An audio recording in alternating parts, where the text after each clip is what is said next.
Hello and welcome to another episode of Trash to Track. In this episode we're going to be looking at this Railroad Class 31 that's been sent in to me by a chap called Ewan, who sent me a few of his locos to have a look at.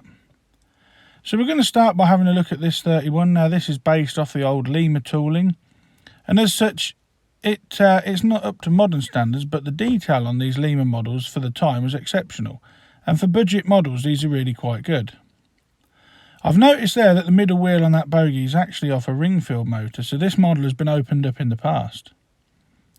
Giving it a quick battery test on the test track here, the 31 was showing no signs of life, and it became apparent that the battery was actually getting slightly warm, which was indicating a short circuit. So I'm rather puzzled, as these motors and the drivetrain in these are pretty robust and pretty reliable. Removing the body shell is relatively easy. You just have to unclip the sides and the body will lift away. There are no screws or anything awkward to take these models apart. They are very friendly for DCC users and for maintenance. And as I said, there is the DCC interface. It's pretty basic, but for a budget model, this 31 is really quite good. And I might do a video in the future detailing one of these up to modern standards. But anyway, I'm going to have a look now through this, and I can see there is a build-up of dirt on the wheels. So I'm going to remove the wheels on the trailing bogey by removing this keeper flap here. Exactly the same as you would do for a Lemur model. And once that's removed, the wheels will come out, and this model has got all wheel pickup on the trailing bogey. A couple of the pickups have been bent out of place, but they need to be, it'll be a simple case of putting those back into position. Using a cotton bud and methylated spirits, I'm just going to tidy up the dirt and grime that's built up inside this bogey there. And you can see there's quite a lot of grease and fibres. More worryingly, on the base here, I just unclipped the bogey. There seem to be remnants of metal filings, I think they were. I'm not sure where they've come from, but I've cleaned them all off anyway so they don't get into the axles or anything. And now, using a pair of tweezer-nose pliers, I'm just going to bend these pickups back into place. I'm not entirely happy with the fact that this has got a ring-filled motor wheel in the middle here. The cog presses on these pickups and doesn't allow any electrical conductivity. So what I'm going to do is I'm going to replace that wheel with a railroad wheel I've got out of my spares box, but we'll do that later on. Now that all the pickups are cleaned, I clip that bogey back into the chassis there. Just make sure the pickups are all in a line, and then I'm going to give these wheels a thorough cleaning, as there's quite a lot of hair and fibres wrapped around the axles, and the wheel treads themselves are quite dirty. You can see there I'm pulling off reams of fibres and hairs off that axle. Now, as usual with these rebuilds, I'm going to clean the wheels with a cotton bud soaked in methylated spirits to remove the majority of the dirt. Any heavier pieces of dirt will have to be scraped away with a fiberglass pencil. But I've now, one thing I've noticed is one detail that is correct on this model is you can see that wheel there is a lot smaller than the other one. Now that is prototypically correct for a Class 31. They were A1A locos, which meant that the middle axle was actually floating, and it had a smaller diameter to the drive wheels. So that is a very nice little detail that Hornby have included in this model. As I said, some of the wheels had more harder to remove grime on them, so these were polished up with a fiberglass pencil, just turning the wheel on the cloth there and getting the most of the carbon deposits off the wheel treads. It is important to maintain clean wheels on your locos when you restore them, otherwise all you're doing is putting them on the track and they will spread the dirt back onto the rails, and you'll end up with a poor running loco again.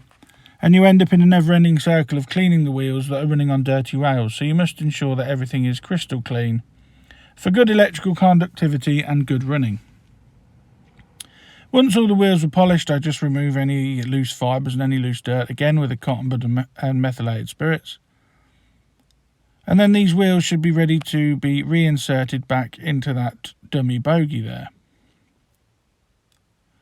Working on these railroad locos is relatively simple. I do believe Hornby have done a good job in reactivating these old Lemur toolings and modifying them with all-wheel pickup in the DCC interface.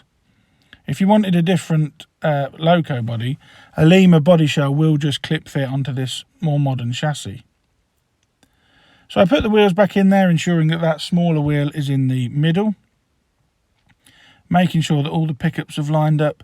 And once all the pickups are touching the wheel backs and everything's been cleaned, this keeper plate can then be reconnected. This just clips into place. It only goes in one way. So once that's clipped into place, make sure all the wheels are turning freely.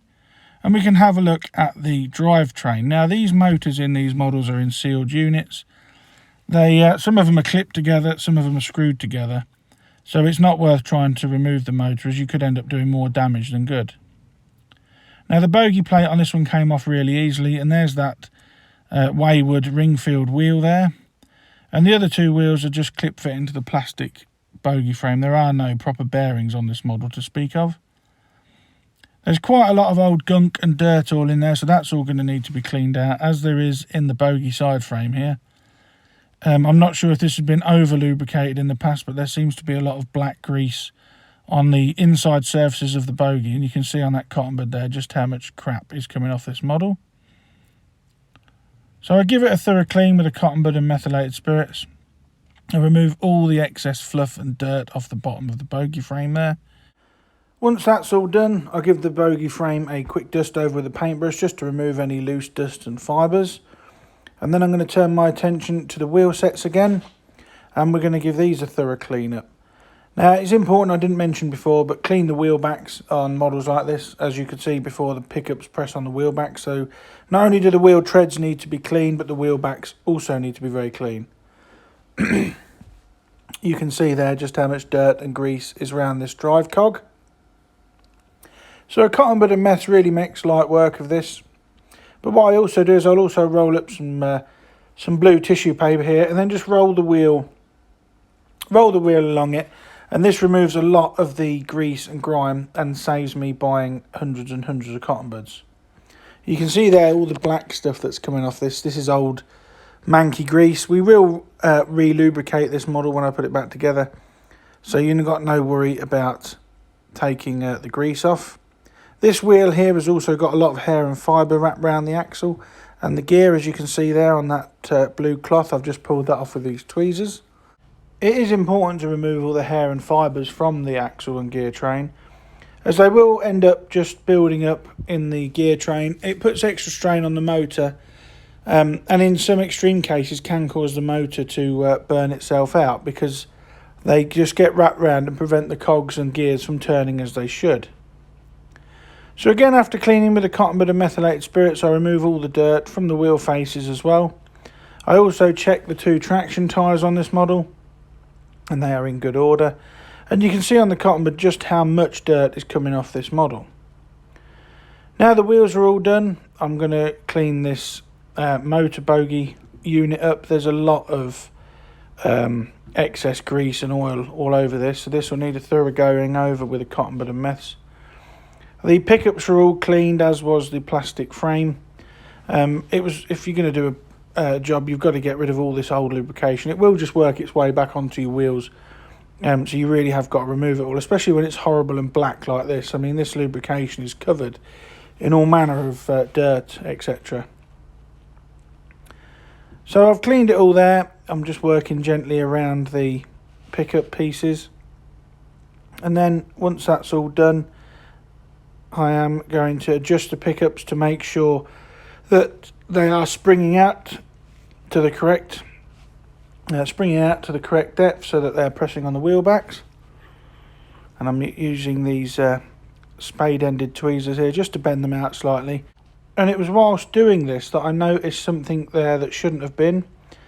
This NEM coupling had actually gone up through the motor onto the magnet of the motor. Now, whether that was the cause of the short circuit, I'm not sure, but it definitely shouldn't be there. So I'm going to give that a clean up and refit it to its NEM coupling where it should be. So that had obviously fallen off and got pulled through the wheel treads by the strong magnetism from the motor. So here I'm just putting some fresh silicone grease on the gears in the drivetrain using a toothpick and this rapidly diminishing pot of silicone grease that I've got. And then the wheels were pressed back in place, the traction tyres being at opposing corners to give good adhesion. Like I said, you can see me here putting this ring-filled wheel back in, but I do end up replacing this with a spare railroad wheel that I had in my spares bin. But for just completion of this, I'm just putting this wheel back just for a moment. Even after cleaning, I'm still pulling the odd hair off the axles on this model. These fit back in that motor there with a clip. Make sure that the cogs and gears are all lined up correctly. It is a real shame there's no proper bearings on this model. They just simply clip into this plastic moulding, which isn't going to do any good in the long run, because after years of use, that plastic will eventually wear down, causing the wheels to become loose and may even lead to derailment problems. But once all the wheels are back in place, I'm just going to add a very small amount of hobby oil. Lubrication on the grease. This thins the grease down and allows it to go through the drivetrain easier. And you don't need much. I mean, I put a little bit of oil on the axles there just so that they turn in those plastic clips a bit better. And then the newly cleaned bogey frame was also refitted. And that is this Hornby Railroad Class 31 almost done. This coupling hook that we found, I'm going to give that a wipe off, as that's got a film of grease on it. And now I've got it, I'm going to reattach it to the NEM coupling there. Make sure that it's a secure fit, and then reattach the coupling to the end of the loco there. So now that's all been rebuilt, everything's been cleaned and re-lubricated. Let's put it back on the test track to do another battery test. And this time the chassis is running lovely. There's no hint of a short circuit, and all the wheels etc. have been cleaned. So that coupling hook in there going across the motor terminals was probably the cause of that short circuit. The body shell, all that needed was a bit of a wipe over with some warm water, just to remove any greasy finger marks. And then the body shell will only clip on one way. It goes on one way, it just clips back into place. You see, I got it wrong there first time round, but then put it in the right way, it's all clipped on. Now we'll see the end of the detail painting I've just done. I've picked out the top headlights and in white, and I've picked out the tail lights in red. And this is when I had the loco on the layout, and you can see there that I've replaced that old ring-filled wheel with a proper railroad wheel that I had in stock. So they're not bad models at all, these ex-Lima models. They've got plenty of detail on them. They are excellent for detailing projects, and they are excellent for budget models for somebody starting off in the hobby, or indeed to expand your fleet. There's a good lot of detail on these old Lima toolings, as there was in the 80s when they were released. And they do stand up against some of the newer models. I mean, there's no chance of this 31 ever getting Mazak rot. If you've got an engine you'd like to see featured on a future episode of Trash to Track, please email me at dansmodelrailways@gmail.com, and we'll have a look and get it sent over, and it may even feature in an episode all of its own. Thank you for watching Trash to Track again. Please like, share and subscribe, and I'll catch you again in the next video. Bye for now.